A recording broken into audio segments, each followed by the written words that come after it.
All right, more advice. Hey, Bill, buying a car. By the way, how great is the advice now that we finally stopped with the relationship stuff?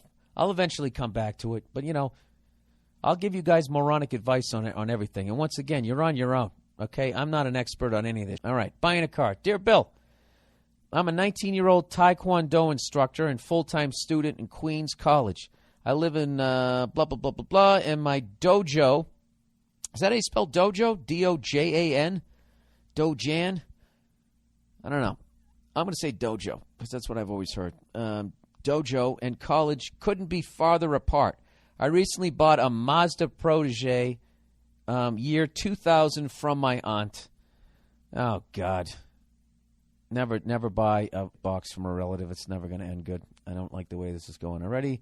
I had it recently in the shop for the entire first month, and it was officially mine, and I did over $2,000 of repair. New suspension, rear brakes, sensors, etc. Sensors. I don't even know about cars anymore. On it in order for it to hopefully cut down on my travel time and last a couple of good years. It broke down in Long Island after the first full month of use. Fuck me. So I wanted to ask you if you had any advice on another car I could buy, where I could look to buy one that won't fuck me over, because seriously, fuck family.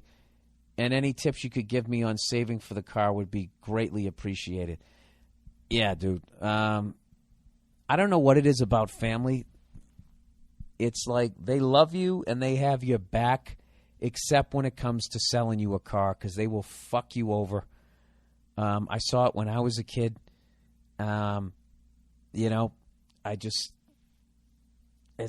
know what it is. They just... First of all, you're buying it from your aunt. She's older. They don't know shit, and they think it's a great. I don't know, or maybe they just completely fuck you over. This is what I do when I bought used cars. Is don't buy anything flashy because it's got the shit kicked out of it. I stuck with Toyotas and Hondas because those things will last 200,000 miles easy if you change the oil. And then, like, I bought. What did I do? I bought a 1988 Honda Accord in 1997. So it was 9 years old, and it already had 100,000 fucking miles, or 80-something thousand miles on it or something. And I bought it. It was 4-door, nothing flashy. It was like a family car. I would definitely, if I was going to buy a used car, I would go with a Toyota or a Honda that has been well maintained. That's what the fuck I would do. And then you got to pay some money. All right, if you're gonna go under $6,000-$7,000, I mean, Jesus, you're just buying somebody else's fucking problems. Just go out and get a loan. You'll get some credit, and believe me, just pay off the fucking loan. It's going to be a lot less cheaper. There was nothing even funny in that. That's just what I'll tell you. All right, at least they make the American cars better now, but I don't know. I'm fucking jaded when it comes to that shit because I came up in the 80s when they started making American cars disposable. One of the worst fucking things they could ever do. Like, the car was literally designed to shit the bed at 80,000 fucking miles, while the Japanese were making them to last 200,000. So do the fucking math. It's a terrible fucking time.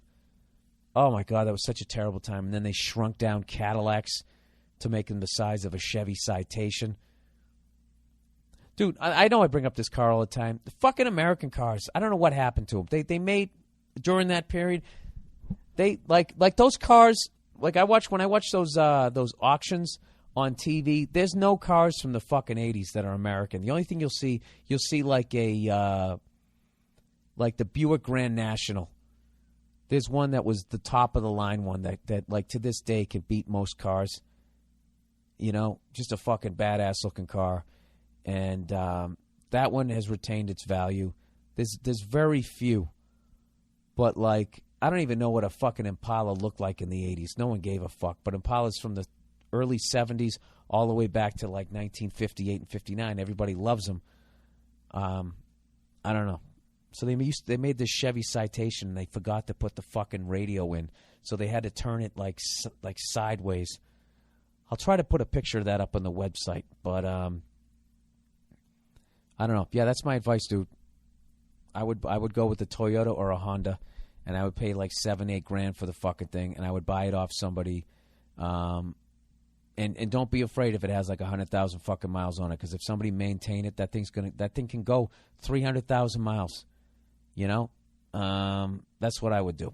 All right, good luck to you, and don't buy it off your fucking relatives, because they'll fuck you over as you've seen.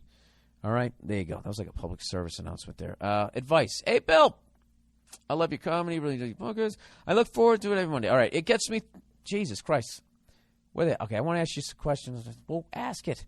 I'm 25 years old and have been married for 2 years to a great woman. No kids yet. We live very close to all of her family, parents, grandparents, cousins, all of them. Oh, Jesus. Yeah, absolutely. That can be a fucking nightmare. All right? You better have the ground rules down. All right? And be like, listen, I know your family fucking lives right around the corner, but this is my fucking house. All right? It's my fucking house. They only come around on the holidays. They don't just show up like Kramer on Seinfeld. Be none of that. So anyways, her grandmother is planning this big 3-day-long family reunion this summer, and as much as I love my wife, I would rather take a shit on a hooker's toilet than go to this thing. Yeah, absolutely, dude. You're surrounded by them. I spend far too much time with their family as it is, and worst of all, I think it might conflict with when you come to do a show in my hometown. I told her today that if her reunion is the same weekend that you come to town, that I will just have to skip the reunion. Good man. She let me have it for about how important this is to her. This is what they do. This is what they do. How her family comes first, and if I was a good person, I would go to the reunion, and then she started to cry. Oh, dude, she hit you with both barrels. Both barrels. Dude, this is so fucked up. I'm actually going to whisper, and my lovely woman is fucking 4 states away.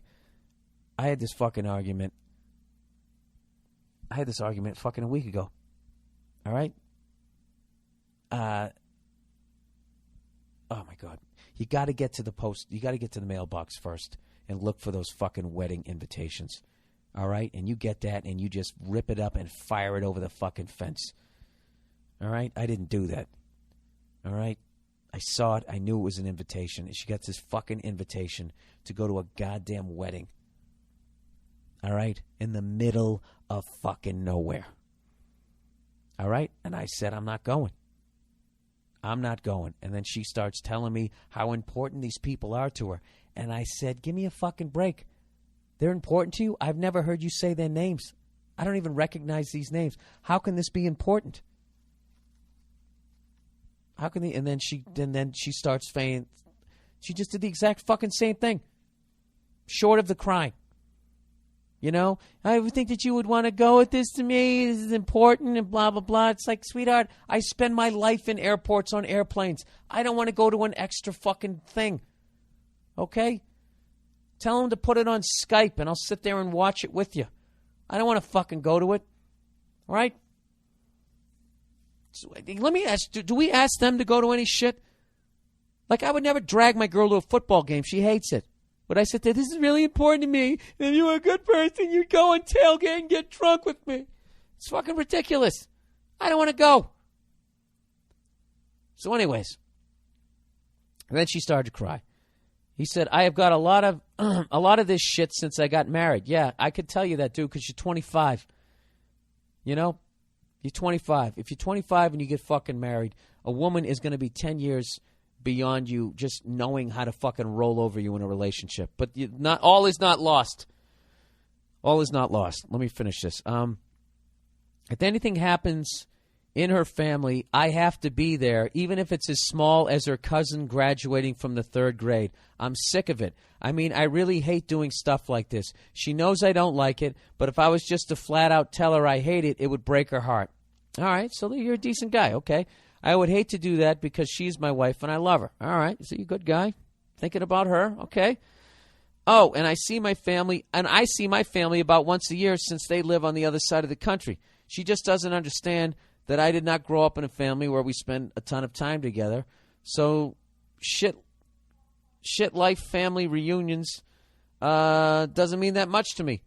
I feel like those ladies should understand that if I miss one weekend with them to see my favorite comedian, who I might not get a chance to see again in a very long time, then that's all right. How do I let her know how I feel and get her to give me some space and not crush my balls about going to all of her family stuff? All right, dude. This is what you do. Your heart's in the right place. You don't want to hurt her. Okay? And I'm going to kind of side with your wife on this one, in that, not really siding with her, but you picked the wrong one to put your foot down on. All right? What you had to do is put your foot down on, little Mikey just made his first fucking popsicle stick house. We all have to go over and look at it. That's something that you can blow off. Like a major family reunion, you kind of got to go to that. You got to be by her side. Okay? So that she can prove that, see, I got one, he loves me, right? So this is what you are right now. You're in a great position to barter, okay? Because you're going to make the sacrifice of not seeing my show, okay? So this is what you tell her. Just say, listen, my favorite comedian is coming to town. Just like you said, I might not get another chance to see him. But because this is so important to you, I want to be there for you, so I will go, okay? And she'll say, good, thank you. And then you say, however.